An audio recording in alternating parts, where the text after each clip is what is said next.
इस बिल के माध्यम से मुस्लिम महिलाओं को कुछ नहीं मिल रहा है, ये हमें कुछ नहीं देना चाहते, सिर्फ टोकनिज्म हमारे नाम पर बनाकर नैरेटिव मीडिया में दिखाना चाहते हैं। तो ये बिल मुसलमान की भलाई का नहीं, उनकी पहचान को मिटाने का है। इकरा चौधरी जी प्लीज आप बोलिएगा। धन्यवाद सभापति जी। मैं सबसे पहले दाद देना चाहती हूँ इस बिल के टाइमिंग की, कि अभी ईद की रौनक बुझी भी नहीं थी और हमारी जड़ों पर एक नया फरमान लाया गया। पहले उत्तर प्रदेश में मुसलमानों को नमाज पढ़ने पर रोक लगाई और फिर सौगात में ये बिल लाया गया। निसार में तेरी गलियों पे है वतन, जहाँ चली है रिवाजो गैर कि कोई ना सर उठाकर चल सके। मैं सभापति जी आपको ये बताना चाहती हूँ कि ईद के मौके पर एक विधवा महिला अपनी लड़की के साथ मेरे पास आई और उसने बताया कि वह एक वक्फ की प्रॉपर्टी में रहती है, वही उसके सर पर छत का काम भी करती है और उसकी रोजी रोटी भी वहीं से आती है। वो इस बिल को लेकर इतनी फिक्रमंद थी कि कहीं उससे वो उसकी संपत्ति ना छीन ली जाए।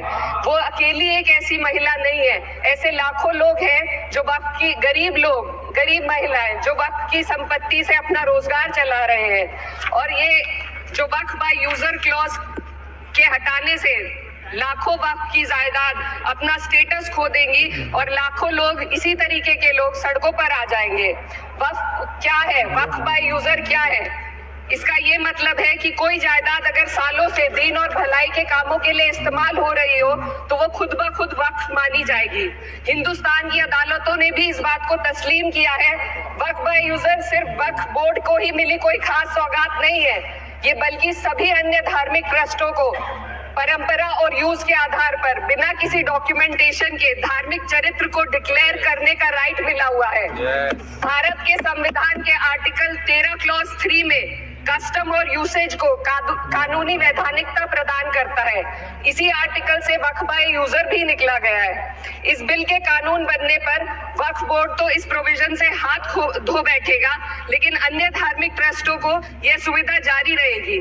इससे भारतीय संविधान के आर्टिकल 14 और 15 का सीधा उल्लंघन है, जो धर्म और जाति के आधार पर भेदभाव और कानून के सामने सभी की बराबरी पर जोर देता है।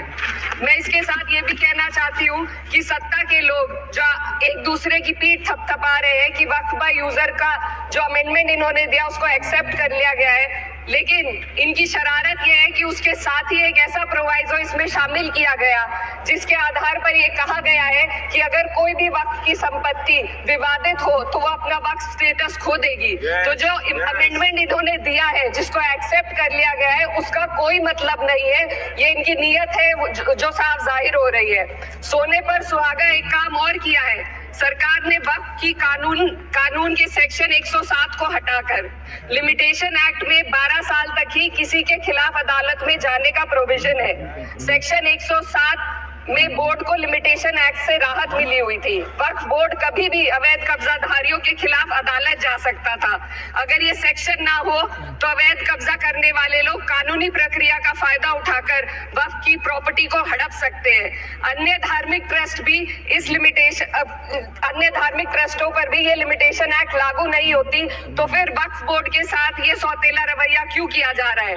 धर्म को देखकर दोहरी नीति क्यों अपनाई जा रही है? सेक्शन 107 और वक्फ बाय यूजर को अगर एक साथ पढ़ा जाए तो इससे लाखों वक्फ की प्रॉपर्टी पर कब्जा किया जाएगा। इसलिए ये बिल मुसलमान की भलाई का नहीं बल्कि उनके वजूद और विरासत को मिटाने का बिल है। हिंदुस्तान में बहुत सारे धार्मिक ट्रस्ट हैं जिसमें उस खास मजहब के लोग शामिल होते हैं और उसका इंतजाम करते हैं, और ये बात समझ में आने वाली भी है क्योंकि जो व्यक्ति अपने मजहब के रीति रिवाज को जितना अच्छे से समझ सकता है किसी अन्य मजहब का व्यक्ति नहीं समझ सकता। आर्टिकल 26 क्लॉज 2 के तहत धार्मिक संप्रदाय को अपने मजहबी इदारों के एडमिनिस्ट्रेशन का हक देता है, लेकिन वक्फ बोर्ड के बारे में इसको उल्टा किया जा रहा है। Sir 2 minute sir please 2 minutes. सरकार इसे एक सेक्युलर बॉडी मान रही है और इसमें गैर मुस्लिमों को शामिल करने की बात कह रही है। आपके मुंह से सेक्युलरिज्म की बात सुनकर अच्छा लगा, लेकिन अगले ही पल ये भ्रम टूट जाता है क्योंकि आपको सिर्फ दान देने के लिए प्रैक्टिसिंग मुस्लिम का आपने क्लॉज डाला है, लेकिन बोर्ड में बैठने के लिए मुस्लिम होने की कोई आपकी क्लॉज नहीं है। तो इससे आपकी जो दोहरी नीति है वो साफ जाहिर होती है। ये वही सरकार है जिसने राम जन्मभूमि ट्रस्ट में ये लिख दिया कि जिला अधिकारी भी अगर होगा तो हिंदू होना चाहिए। कोई मुझे बताए कि वहां पर सेक्युलरिज्म का रस क्यों नहीं घोला गया? सर, आखिर में मैं अपनी बात को खत्म करने से पहले महिलाओं का मुद्दा बार बार उठाया जा रहा है। सरकार का कहना है कि बोर्ड में मुस्लिम महिलाओं को रिप्रेजेंटेशन देंगे। इस कानून से पहले भी मुस्लिम महिलाएं बोर्ड में मेंबर रह चुकी हैं और मिनिमम 2 का प्रोविजन था, उससे ज्यादा भी हो सकती थी। सर, मैं ये कहना चाहती हूँ कि सरकार ने महिलाओं के लिए ऐसा कौन सा नया काम किया जिसका ढिंडोरा सरकार का हर सदस्य पीट रहा है? इस बात की तारीफ अगर आपकी तरफ से कोई मुस्लिम महिला करती तो आप उसका यकीन भी करते, लेकिन अफसोस आपकी इतनी लंबी कतार में एक भी मुस्लिम महिला नजर नहीं आती है। सर, मैं खुद एक मुस्लिम महिला हूँ, मैं सिर्फ